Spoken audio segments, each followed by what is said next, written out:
ഷാഹി ഇഫക്റ്റിലേക്ക് ഏവർക്കും സ്വാഗതം. ഇല്ലായ്മകളിൽ നിന്ന് തുടങ്ങി കഠിന അധ്വാനത്തിലൂടെ താരപദവിയിലേക്ക് ഉയർന്ന നിരവധി പേരുടെ അതിജീവന കഥകൾ ഇന്ത്യൻ സിനിമാ ലോകത്ത് കാണാൻ കഴിയും. അത്തരത്തിൽ സ്വന്തം കഴിവും ഇച്ഛാശക്തിയും കൊണ്ട് ബോളിവുഡിൽ തൻ്റേതായി ഇടം കണ്ടെത്തിയ നടനാണ് സുനിൽ ഷെട്ടി. തൻ്റെ പിതാവ് വർഷങ്ങൾക്ക് മുമ്പ് വെയിറ്ററായി ജോലി നോക്കിയിരുന്ന ഹോട്ടൽ തന്നെ സ്വന്തമാക്കി സ്വപ്നങ്ങൾക്ക് മുകളിലേക്ക് ഉയർന്ന അദ്ദേഹത്തിൻ്റെ ജീവിതയാത്ര ഇവർക്കും വലിയൊരു പ്രചോദനമാണ്. വളരെ സാധാരണ ചുറ്റുപാടിൽ ജനിച്ച അദ്ദേഹം അച്ഛൻ വീരപ്പ ഷെട്ടി കുടുംബത്തിന് വേണ്ടി സഹിച്ച കഷ്ടപ്പാടുകൾ കണ്ടാണ് വളർന്നു വന്നത്. ഉപജീവനം തേടി മുംബൈ നഗരത്തിലെത്തിയ അദ്ദേഹത്തിൻ്റെ പിതാവ് ഒരു സൗത്ത് ഇന്ത്യൻ റെസ്റ്റോറൻറ്റിലാണ് ആദ്യം ജോലിക്ക് കയറുന്നത്. മേശ തുടയ്ക്കുന്ന ജോലിയിൽ നിന്ന് തുടങ്ങി പിന്നീട് വെയിറ്ററായും ഒടുവിൽ അതേ ഹോട്ടലിൻ്റെ മാനേജറായും അദ്ദേഹം വളർന്നു.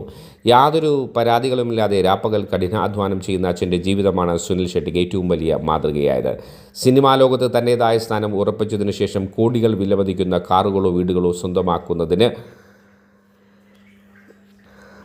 പകരം സുനിൽ ഷെട്ടി ചെയ്തത് മറ്റൊന്നായിരുന്നു. തൻ്റെ അച്ഛൻ വിയർപ്പൊഴുക്കിയ ആ പഴയ ഹോട്ടൽ നിലനിന്നിരുന്ന കെട്ടിടം തന്നെ അദ്ദേഹം വിലയ്ക്ക് വാങ്ങി. 2013 ഭാര്യ മന ഷെട്ടിയോടൊപ്പം ചേർന്ന് ആർ ഹൗസ് എന്ന പേരിലുള്ള ഒരു ലക്ഷറി ഹോം ഡെക്കോർ ഷോറൂം അവിടെ ആരംഭിച്ചു.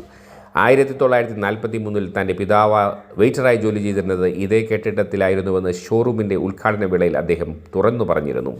ആക്ഷൻ കോമഡി തുടങ്ങി വ്യത്യസ്ത തലങ്ങളിലായി 100-ലധികം ചിത്രങ്ങളിൽ അഭിനയിച്ച സുനിൽ ഷെട്ടി ഇന്ന് ബോളിവുഡിലെ മുൻനിര താരങ്ങളിൽ ഒരാളാണ്. നിലവിൽ അദ്ദേഹത്തിൻ്റെ ആസ്തി 125 കോടി രൂപയ്ക്ക് മുകളിലാണെന്നാണ് കണക്കാക്കപ്പെടുന്നത്. അടുത്ത കാലത്തായി സിനിമകളിൽ സജീവമല്ലെങ്കിലും മറ്റു മേഖലകളിൽ അദ്ദേഹം വ്യക്തിമുദ്ര പതിപ്പിച്ചിട്ടുണ്ട്. അഭിനയത്തിന് പുറമെ വിജയകരമായ ബിസിനസ് സംരംഭങ്ങളും നിക്ഷേപങ്ങളും കൂട്ടിച്ചേർന്നതാണ് അദ്ദേഹത്തെ സിനിമാ മേഖലയിലെ സാമ്പത്തിക ഭദ്രതയുള്ള താരങ്ങളിൽ ഒരാളായി മാറ്റിയത്. ആക്ഷൻ കോമഡി തുടങ്ങി വ്യത്യസ്ത തലങ്ങളിലായി 100-ലധികം ചിത്രങ്ങളിൽ അഭിനയിച്ച സുനിൽ ഷെട്ടി ഇന്ന് ബോളിവുഡിലെ മുൻനിര താരങ്ങളിൽ ഒരാളാണ്. നിലവിൽ അദ്ദേഹത്തിൻ്റെ ആസ്തി 125 കോടി രൂപയ്ക്ക് മുകളിലാണെന്നാണ് കണക്കാക്കപ്പെടുന്നത്. അടുത്ത കാലത്തായി സിനിമകളിൽ സജീവമല്ലെങ്കിലും മറ്റു മേഖലകളിൽ അദ്ദേഹം വ്യക്തിമുദ്ര പതിപ്പിച്ചിട്ടുണ്ട്. അഭിനയത്തിന് പുറമെ വിജയകരമായ ബിസിനസ് സംരംഭങ്ങളും നിക്ഷേപങ്ങളും കൂടിച്ചേർന്നാണ് അദ്ദേഹത്തെ സിനിമാ മേഖലയിലെ സാമ്പത്തിക ഭദ്രതയുള്ള താരങ്ങളിൽ ഒരാളായി മാറ്റിയത്.